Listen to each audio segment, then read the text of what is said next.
It was a cold evening in the small corner cafe, the kind of place where the smell of coffee mixed with the sound of quiet chatter, and where dreams were often left behind with the empty cups. Behind the counter worked a young waitress named Lena, a girl no one noticed much. She was polite, quiet, and always on her feet. Her hands moved fast from one table to another, carrying trays, wiping counters, and writing orders with tired fingers that had once known something far more beautiful: music. Every morning she tied her brown hair back, put on her faded apron, and smiled at customers who barely looked at her. The cafe was old and small, with a few round tables, yellow light bulbs, and a piano sitting in the corner like a forgotten ghost.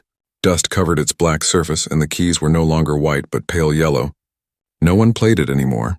Sometimes Lena would stop near it for a second, running her finger across its surface, leaving a clean line through the dust. She always wanted to open the lid, to touch the keys, but she never did. The owner of the cafe, Mr. Harris, was kind but tired too. He often said, "That piano hasn't sung in years, Lena. Better to let it rest." Lena would smile weakly, pretending she agreed, but inside her heart ached. The piano reminded her of her father, who had taught her how to play before life turned cruel. He used to say that music was a way to speak when words failed, and she had believed him, but when he died, the music inside her had gone silent too. Evenings were the hardest. The cafe would get crowded, and laughter filled the air. But Lena worked like a shadow. Unnoticed, she watched people laugh, argue, fall in love, all while she poured their coffee and cleaned their tables. No one ever asked her what she dreamed of, or what her story was, and if someone had asked, she wouldn't have known how to tell it anymore. One Friday night, the door opened, and a group of well-dressed people walked in. They looked out of place, confident, loud, and expensive. They were music critics from the city, known for their harsh words and sharper tongues. They had just come from a concert and wanted a place to sit and drink. Mr. Harris greeted them nervously. He knew who they were and didn't want trouble. The critics sat near the piano, their laughter echoing through the room like broken glass. As Lena approached their table, one of them noticed the dusty piano and chuckled. "Does anyone even play that thing?" he said. Another added, "Maybe the waitress can give us a show." They laughed, the kind of laughter that cuts deep. Mr. Harris tried to calm them, saying the piano was just for decoration, but their jokes continued. Lena felt her heart pound. She wanted to disappear. She placed their cups on the table carefully, her hands shaking slightly. The leader of the group, a tall man with gray hair and cold eyes, looked at her and said, "You've got the hands of a pianist, miss. Why don't you play something for us?" The whole cafe went quiet. All eyes turned to Lena. Her breath caught and she froze in place. The last time she had touched a piano was years ago, at her father's funeral, when she tried to play but couldn't finish. The pain was still there, buried under years of work and silence. "I don't play anymore," she said softly, trying to walk away, but the critic smiled cruelly. "Oh, come now, don't be shy. We'll even clap if you manage a note." His friends laughed again. Lena's cheeks burned with shame, and something inside her twisted. Anger, grief, pride. She looked at the piano, that silent witness of her past, and for a moment, she saw her father's face in her memory, telling her to be brave. The cafe owner whispered, "You don't have to." But Lena shook her head slowly. She wiped her hands on her apron, walked toward the piano, and stood there. The critics leaned back in their chairs, smirking, waiting for her to fail. Her fingers hovered above the keys. Trembling, the air was thick with silence. Everyone watched. Even the coffee machine stopped hissing. Lena closed her eyes, remembering the first song her father had taught her. Her heart raced, her palms were sweaty, but something inside her whispered, "Play." When she pressed the first key, a weak note filled the air, broken, soft, uncertain, but it was enough to stop the laughter. She played another, then another, and though her hands shook, her heart began to steady. The sound grew stronger, her breathing slowed, and for the first time in years, the tired waitress was gone, replaced by the girl who once believed music could heal anything. And as the cafe listened in silence, none of them knew. This was only the beginning of a night that would change everything, forever. The sound of the last note still hung in the air when the critics finally spoke, their mocking smiles replaced by quiet surprise. Lena stood up from the piano, her hands trembling. She hadn't meant to play. Not really, it had just happened. Like her heart had taken control of her hands for a moment. She quickly wiped her fingers on her apron and hurried to the counter, hoping to disappear back into her role as a waitress, but the critics weren't finished. "Not bad for someone serving coffee," one of them said with a half-smile. His tone was sharp, but his pride was wounded. The others chuckled, but their laughter didn't sound the same anymore. It was thinner, uneasy, as if something about that fragile melody had made them uncomfortable. Mr. Harris stepped forward nervously. "All right, gentlemen, let's not—" But the tall, gray-haired critic, the leader, interrupted him. "Wait, I'm curious," he said, turning his cold eyes toward Lena. "Tell me, little waitress, where did you learn to play like that?" Lena froze. She didn't want to answer. The memories were heavy, her father's voice, his lessons, his laughter, all of it lived inside those keys, and she wasn't ready to let strangers walk through her memories. "It was a long time ago," she whispered, trying to end the conversation. But the critic wasn't satisfied. "A long time ago?" he repeated mockingly. "Then perhaps you've forgotten how to truly play." He leaned back, sipping his drink, his eyes glinting with arrogance. "You have skill but no soul. Play something real. Something that proves you understand music, not just notes." The room went still again. The other customers looked at each other, unsure if they were watching entertainment or cruelty. Mr. Harris whispered to Lena, "You don't owe them anything." But Lena could see that look in the critic's eyes, the same kind of look people had given her father before they dismissed him. Her hands were shaking again, but this time, it wasn't from fear. It was from something fierce and old inside her. A mix of anger and pride. She turned slowly and walked back to the piano. "All right," she said softly. "One more." The critic smirked. "Good girl." Lena sat down, closed her eyes, and took a deep breath. She didn't think about the critics anymore, or the cafe, or her job. She thought about the night her father had taken her to a music competition. She had been only 12, he'd told her. Play like you're speaking to someone who can't see you. And she had won first place that night. He'd been so proud now. Years later, she pressed her fingers to the keys again. The sound that came out was different, stronger, deeper. It wasn't the safe melody she had played before. It was storm and sorrow, beauty and grief mixed together. Her body swayed slightly as the music grew.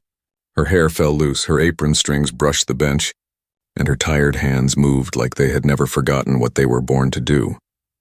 The critics leaned forward, one of them whispering, This is not amateur playing." The others didn't reply. Their drinks sat untouched, the room shrinking around the piano. Then something strange happened. The music began to tell her story.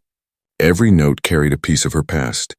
The laughter of her father, the day he got sick, the moment she stopped playing, the silence that had filled her heart since then. The cafe seemed to disappear, and everyone there could feel something raw and painful moving through her music. Her fingers struck the final note with trembling force, and the sound faded slowly, melting into silence. No one moved, no one clapped. The critic's smirk had vanished, replaced by an expression Lena had never expected to see. Humility. He stood up slowly, as if afraid to break the moment. "What was that piece?" he asked, his voice quieter now. Lena looked down at her hands, still resting on the keys. "It doesn't have a name," she said. "It's something I wrote a long time ago. For someone I lost." The critics exchanged glances. The tall one looked at her again, but this time there was no mockery in his eyes. Only curiosity, and perhaps respect. He nodded slightly. "Play it again someday," he said, then turned away as they left the cafe. The air felt lighter. Customers began to whisper. Someone clapped softly, then others joined in. Mr. Harris stood behind the counter, wiping his eyes without realizing it. "You did it, Lena," he said quietly. "You really did." Lena smiled faintly, but her eyes were still distant. She touched the piano once more, feeling its warmth. Her heart was racing, not from fear, but from something she hadn't felt in years. Purpose. That night, long after the cafe closed, she stayed behind alone. She sat by the piano, staring at its keys. The world outside was silent, but inside her music was alive again. And though she didn't know it yet, the song she played that night would soon travel farther than she ever imagined. Lena sat at the piano long after the critics had gone, the cafe quiet except for the faint hum of the neon sign outside. Her fingers hovered above the keys, not moving. Yet the memory of music wrapped around her like a warm blanket. She thought about her father, the man who had introduced her to the world of sound, who had taught her that music was more than notes. It was feeling. It was story. It was life itself. Her father had been a kind man with a gentle smile, but the world had never treated him kindly. He had played in small halls, in dusty cafes, and sometimes on streets, sharing his music with anyone willing to listen. But prideful critics and harsh judges often dismissed him, saying he lacked polish, calling his style raw and unrefined. Lena remembered the tears in his eyes when he came home from one such concert, carrying only a few coins in his pocket. "It's not for them, Lena," he had said softly. "It's for those who listen with their hearts." But life had a cruel twist waiting for them. Her father grew sick, a sudden illness that stole his strength and then his life. The piano that had once been filled with laughter and music went silent. And so did Lena. She promised herself she would never play again. Not in public, not anywhere. Music had become a memory wrapped in grief. A reminder of what she had lost. Tonight, though, something had awakened inside her. Something she had thought buried. Something the critics had unintentionally unearthed. She looked at the piano in the corner. Its keys worn, its wood dull, and yet it felt alive. As if it remembered her touch. Her hands moved almost instinctively, brushing over the keys, finding familiar notes, the ones her father had taught her when she was a little girl. She closed her eyes and let herself remember the first song she had learned, how her tiny fingers struggled to reach the keys, her father guiding each movement, singing softly, "Let the music speak, don't think too much." And then the first performance, at a local competition, where her hands had flown over the piano, and the audience had gasped. A little girl with a big dream. Her father had beamed with pride, holding her small hands in his, telling her she had a gift. A gift she had buried for years. A sigh escaped her lips, and suddenly, she realized that the critics had not pushed her to perform. They had only reminded her of what she had lost and what she had hidden away. The memory of fear, failure, and grief was there, but it mixed with something stronger: determination, courage, and love. She could feel it in her chest. A rhythm stronger than the cafe's hum, stronger than the whispers of judgment. She lifted her fingers again, and this time, she didn't play for the critics or the cafe, or anyone but herself and her father's memory. The first note trembled softly, a small voice in the dark, but it grew stronger as she let her fingers tell the story she had held inside for so long. The notes twisted with sorrow, dipped into joy, soared into hope. The music spoke of loss, of love, of fear, and of bravery all at once. She remembered the day her father had fallen sick, and she had sat beside him, holding his hand while he whispered a final lesson. "Music never dies, Lena. It just waits for the right moment to return." At the time, she had cried, thinking that moment would never come. But now here it was, a quiet night in a small cafe, and the piano had become the voice of her past and her heart. The melody grew, carrying fragments of memory, each note a word in the story her father had left behind. She played faster, her body moving with the rhythm, her breath matching the rise and fall of the song. The cafe seemed to disappear. The walls melted away, leaving only the piano and her. The music became a conversation between her and her father, a language only they understood, raw, pure, and honest. When the last chord trembled and faded, Lena sat there, her hands hovering above the keys, her chest heaving. She felt tears, not from sadness, but from relief, from the release of years of silence, from the reconnection with the part of her she had thought lost forever. The cafe lights flickered softly, and the stillness around her was no longer empty but full of memory, full of love, and full of the promise that music would live inside her again. For the first time in years, Lena knew she could play again. Not to impress, not to perform, but because the music had never truly left her. It was waiting, patient, alive, and it had finally found her hands once more. The waitress with tired hands was gone. In her place sat a girl reborn through melody, ready to face whatever the world would bring, one note at a time. The next morning, the cafe looked the same. Dusty tables, the smell of roasted beans, the soft chatter of regular customers, but for Lena everything felt different. It was as if the air itself carried the echo of the song she had played the night before. She moved between tables, refilling cups and smiling politely, but her thoughts kept drifting back to the piano, to the warmth that had returned to her heart. People whispered as she passed. They had seen her play, and word had already begun to spread. The waitress who had silenced the critics, that was what they called her now. Some came just to see if she would play again. Others looked at her with quiet awe, as if they had glimpsed something extraordinary behind her shy smile. But Lena didn't play that morning. She couldn't, not yet. The music still lingered inside her, too raw, too personal, like a secret she wasn't ready to share again. Mr. Harris noticed the change, too. He watched her closely as she wiped down tables. "You've got something back, haven't you?" he said softly. "That fire in your eyes, it's been gone for years." Lena smiled faintly. "I don't know if it's fire," she said. "Maybe it's just light," he nodded. "Whatever it is, don't lose it again." That evening, the cafe filled faster than usual. The same piano sat quietly in the corner, but it seemed to hum with energy, as if it was waiting for her touch. When Lena passed it, she could almost hear it whispering, inviting her, but she kept walking. Her hands wanted to play, but her heart hesitated. The door chimed, and a familiar voice made her stop. So the waitress with the pianist's soul does exist. It was him, the tall critic from the night before, the one with the cold gray eyes. He was dressed in a long black coat, carrying a newspaper under his arm. The cafe went silent for a moment as he walked in. Some people recognized him. Others just felt the tension in the air. Lena's heart skipped. She wasn't afraid. But she wasn't ready either. The critic approached the counter. Resting a folded newspaper on it, on the front page was a headline: "Waitress's piano performance leaves critics speechless." Underneath was her picture, taken from the night before. Her eyes closed, her hands frozen mid-note. She stared at it, stunned. "You wrote this?" The critic nodded slightly. "Yes, and you should be proud, Miss Lena." She blinked, unsure how to respond. "You mocked me," she said quietly.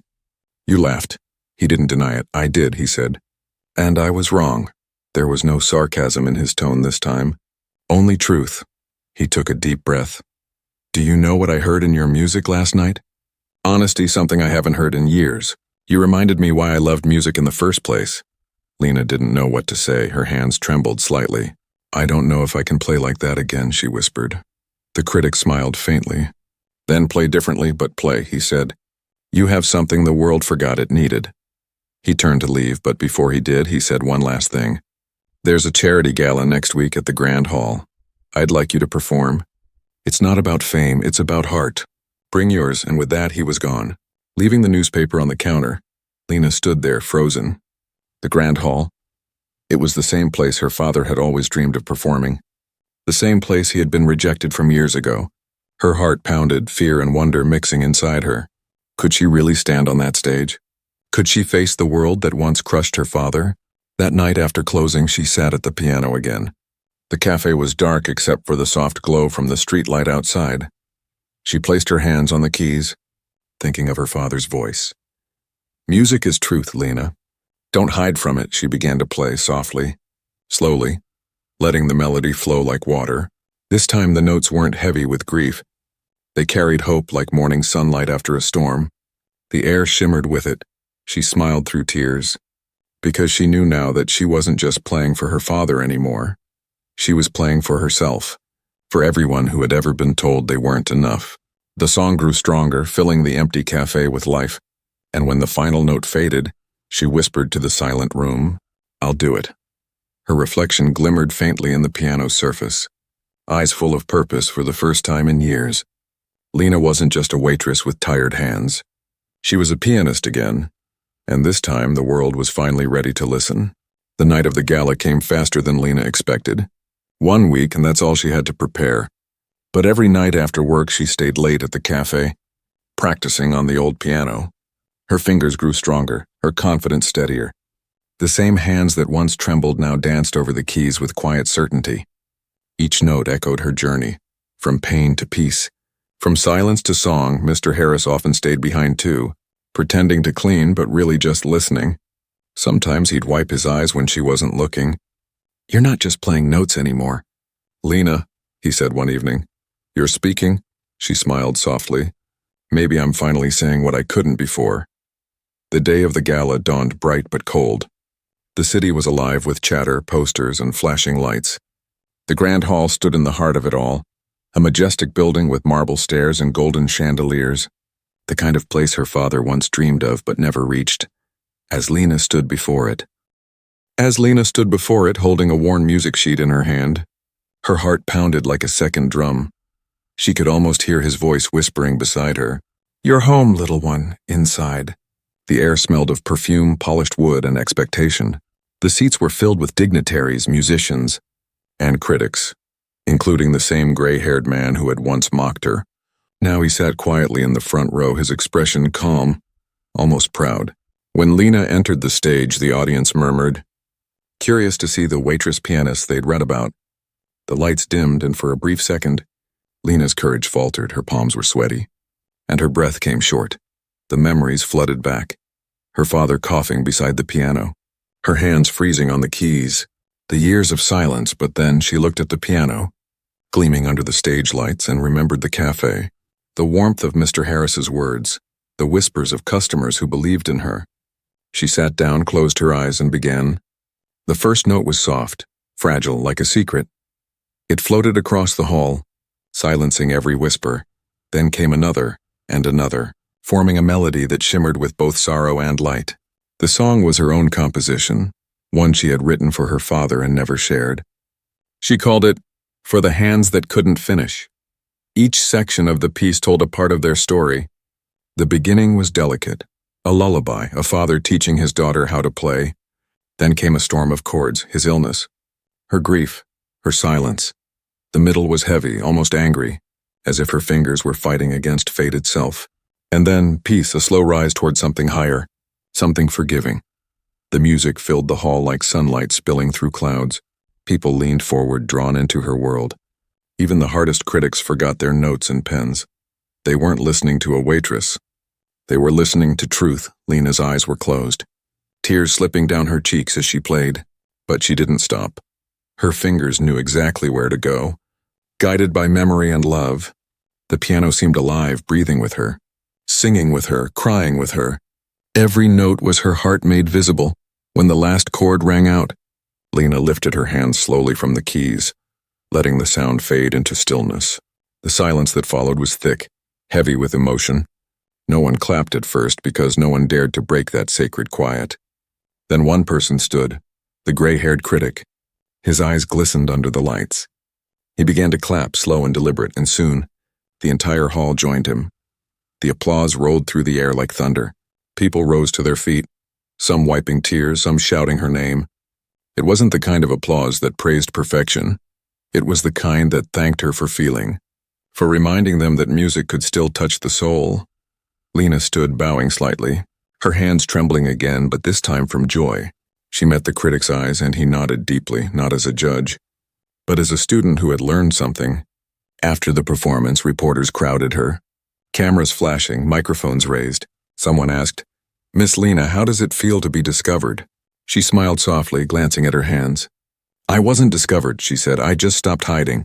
Later, when the hall was empty and the lights were dimmed, Lena returned to the piano one last time. She touched its polished surface and whispered, "We did it, Dad."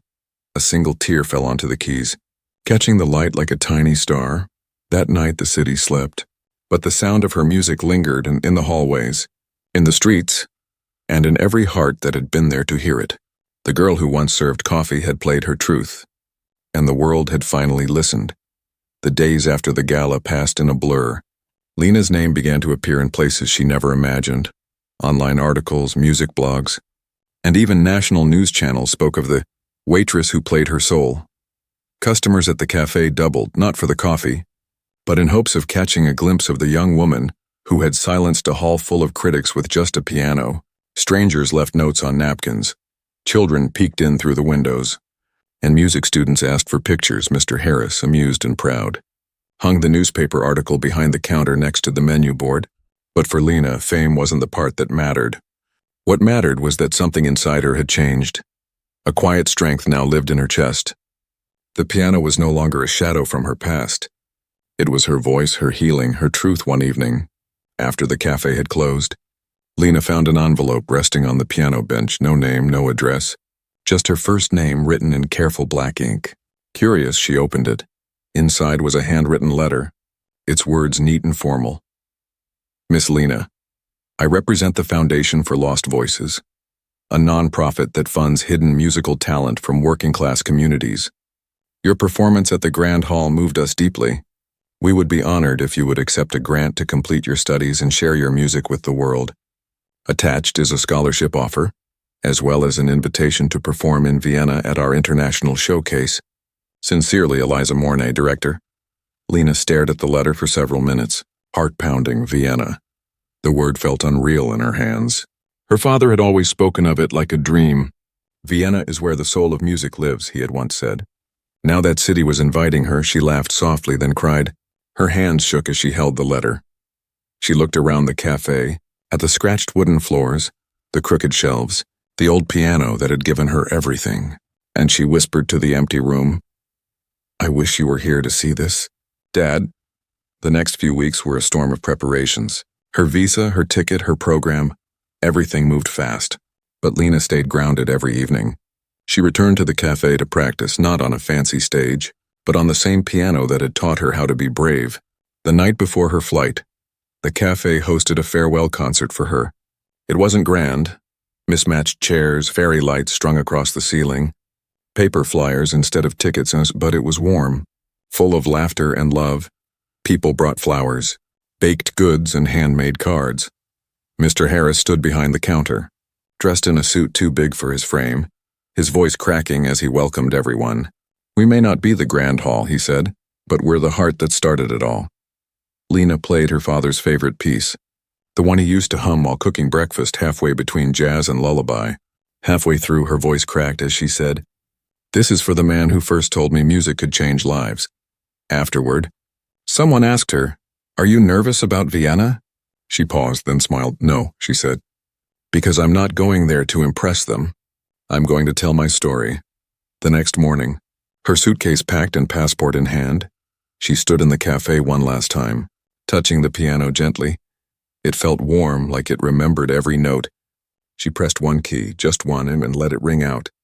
Don't forget us, Mr. Harris said behind her. I couldn't if I tried, she replied. The flight to Vienna felt like a dream. The city greeted her with snow and elegance. Tall buildings, cobbled streets, grand concert halls. Her hotel room overlooked a river that sparkled under the moonlight.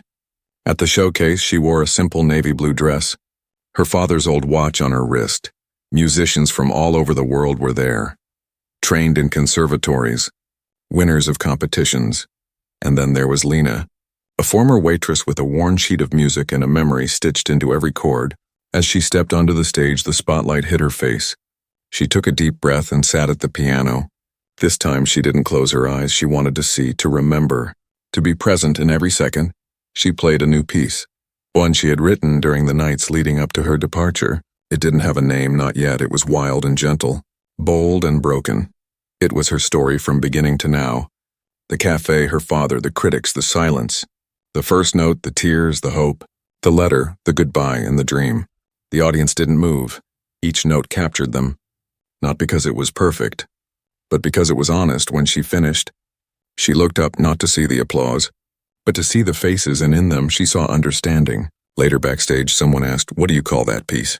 Lena paused, smiled, and said, I don't know, maybe. The first time I spoke. And just like that, she realized she had never needed a stage or fame or applause. All she ever needed was the courage to be heard, and now she would never be silent again. The days in Vienna passed like pages of a beautiful book, soft, fast, and unforgettable. Lena walked through narrow streets lined with music history, where Mozart once played and Beethoven once walked. But she didn't feel small, not anymore. She belonged here, not because someone invited her, but because she had earned it note by note, tear by tear. She performed in small recital rooms, met composers, shared coffee with other musicians, and watched street performers who played with nothing but passion in their hearts. Everywhere she went, people wanted to hear her story, not because she had come from a big music school, but because she had come from somewhere real. A dusty piano, a cafe, a promise to a father. But one invitation changed everything. One evening, as Lena sat by her hotel window writing in her notebook, a message arrived in her inbox. It was from the Vienna Symphony Conservatory, the most prestigious institution in the city. They had seen her performance at the showcase, and they wanted her to perform as the final act in their upcoming Evening of Emerging Legends. A concert watched by the top conductors, agents, and orchestra directors in Europe. Lena dropped her pen. Her breath caught in her throat. This was more than a concert. It was a doorway to the future, one that could launch her into a world she had never dared dream about. Still, when she read the rest of the message, her heart twisted. "We would love to hear you perform the piece that stunned the grand hall in your home country," it said. "The one they call for the hands that couldn't finish." She stared at the screen. Silent, that piece, it wasn't just a song, it was a goodbye. It held every ounce of pain and memory from her past. It had been written for one moment, her father's story. Her own healing. Could she play it again? Could she open those wounds in front of strangers one more time? Lena thought about declining. She even wrote a message to say no, but she didn't send it. Instead, she opened her notebook and began to write music. Not her old piece, but something new. Something still forming, something unsure. And that's when she understood. She had a choice, not just between two songs, but between staying in her past and growing beyond it. Her father had once said, "Music should move forward, even when it remembers where it came from." The night of the concert arrived, and the hall was unlike anything she had seen. Golden balconies, polished floors, velvet curtains that whispered elegance. Famous musicians passed her backstage, nodding respectfully. She wore a simple black dress, her hair tied back. Her father's watch still on her wrist, ticking quietly like a heartbeat. When the announcer called her name, she stepped onto the stage to thunderous applause. The lights were blinding, but she felt calm. Not because she wasn't nervous, but because she knew who she was now. She sat at the grand piano, took a deep breath, and began, not with the old piece, but with the new one. It was soft at first, like walking through memory on tiptoes, then bold, then aching, then soaring. She played moments she hadn't lived yet, hope she hadn't reached but could now see in the distance. The music climbed like a mountain, stumbled, rose again, then finally reached the top, breathless, shining, free. The final note wasn't loud. It was a whisper, but it landed in every heart in that hall like a promise. A question and a gift. Silence followed, and then a wave of applause that seemed to go on forever. People stood, cheering, shouting her name. Her hands shook in her lap, not from nerves, but from release. Backstage, a woman in a navy blue suit approached her. She introduced herself as the head of an international music agency. "We'd like to sign you," she said. "You have something rare, Lena. Something people can't fake." Another man stepped forward, and a famous conductor. "You belong on the world stage," he said. "Your music, it speaks." Lena smiled, grateful, but inside, her thoughts were already returning to the old cafe, to the dusty piano, to the man who had believed in her before anyone else had. Later that night, she returned to her hotel and sat once more by the window. Vienna sparkled outside, a city of dreams, and yet, all she could think about was home. She pulled out her phone and sent a message to Mr. Harris, a photo of the standing ovation, with just 5 words, "We made it, didn't we?" The reply came moments later. "I told you, Lena.